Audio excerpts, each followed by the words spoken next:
ఇంకొకటి సార్, ఒకటి ప్రధానంగా వక్స్ సంబంధించిన అంశం పెద్ద ఎత్తున విమర్శలు అవుతుంది.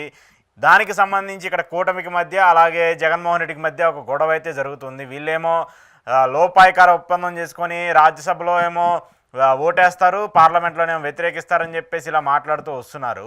నిజంగా ఈరోజేమో జగన్మోహన్ రెడ్డి వైసీపీ ప్రభుత్వం డైరెక్ట్గా సుప్రీంకోర్టుకు వెళ్ళింది. దీని మీద వక్స్ బిల్లుకి వ్యతిరేకంగా ప్రధాని మోదీ తీసుకున్నటువంటి నిర్ణయానికి వ్యతిరేకంగా సుప్రీంకోర్టులో కేసు వేసింది.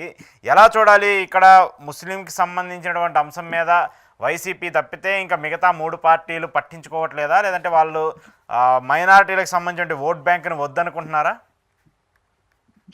ఎవరు వద్దనుకుంటారు.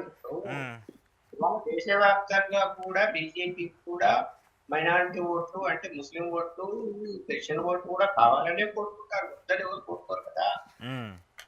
కాకపోతే వాళ్ళు కొన్ని అనుకున్నారు, అనుకున్న పనులు అనుకుగానే ఇచ్చేస్తున్నారు, అయితే జరుగుతున్నాయి. దాంట్లో ఎంతవరకు నష్టము ఎంతవరకు లాభం అంటే కొంత నష్టం ఉంటుంది, ఏదైనా పాలసీ కొంత లాభం ఉంటుంది. కానీ ఎక్కువ లాభం ఉన్నప్పుడు మనం దాన్ని అంగీకరించాల్సి వస్తుంది. బిల్లుల విషయంలో వీళ్ళు ఏం చేశారు అంటే ఎందుకు ఓటు బ్యాంక్ పరంగా ఆలోచిస్తారు, అందులో నియమం ఏంది, అన్యాయం ఏంది, ఎంతవరకు అది ఉపయోగం. ముస్లింస్ పెద్దలు అనే వాళ్ళ యొక్క కంట్రోల్ అది భూములు ఉన్నాయి, ఇది వాస్తవం తెలిసి మీరు హైదరాబాద్ వెళ్ళిన ఓవైసీ గారి వ్యవహారం మీరు పరిశీలిస్తే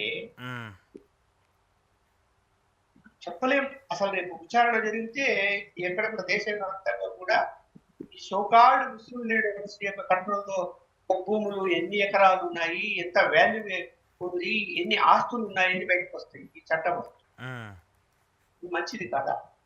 సామాన్య ముస్లిం పేద వర్గాలకు సంబంధించిన వాళ్ళకు అక్కడ వచ్చేటువంటి ఆదాయాన్ని మీకు సమకూరుస్తాము, మీకు ఇల్లు కట్టుకోవడానికి భూమి ఇస్తాం, లేకపోతే మీకు ఏదైనా వ్యాపారం చేసుకోవడానికి మీకు సహాయం చేస్తాం, అలాగే మీరు ఒక భూమిలో ఇల్లులు కట్టుకొని ఉంటే ఉండగా వాటి చట్టబద్ధత కల్పిస్తాము అని చెప్పి చట్టంలో మార్పులు తీసుకొచ్చిన వారి ఉపయోగం ఉందా లేదా అని ఆలోచించాలి, కానీ ఉపయోగం ఉందా అని విమర్శించాలి తప్ప ఓట్ బ్యాంక్ కోసం చూడండి. దేశవ్యాప్తంగా చట్టం అయిన తర్వాత దేశవ్యాప్తంగా ఎక్కడైనా కాంగ్రెస్ ఆర్గనైజ్డ్ ప్రొటెస్ట్ తప్ప కమ్యూనిటీ పరంగా అంటే మతపరంగా వచ్చి ఆందోళనలు ఏమన్నా చేశారా చెప్పండి. ఎక్కడ చేసి ఎక్కడికి అంత ఆర్గనైజ్ బై ద కాంగ్రెస్. బాగా స్పష్టంగా కనపడుతుంది. ఈవెన్ హైదరాబాద్ లో కూడా మన తిరిగి ఆర్గనైజ్ అయితే కాంగ్రెస్.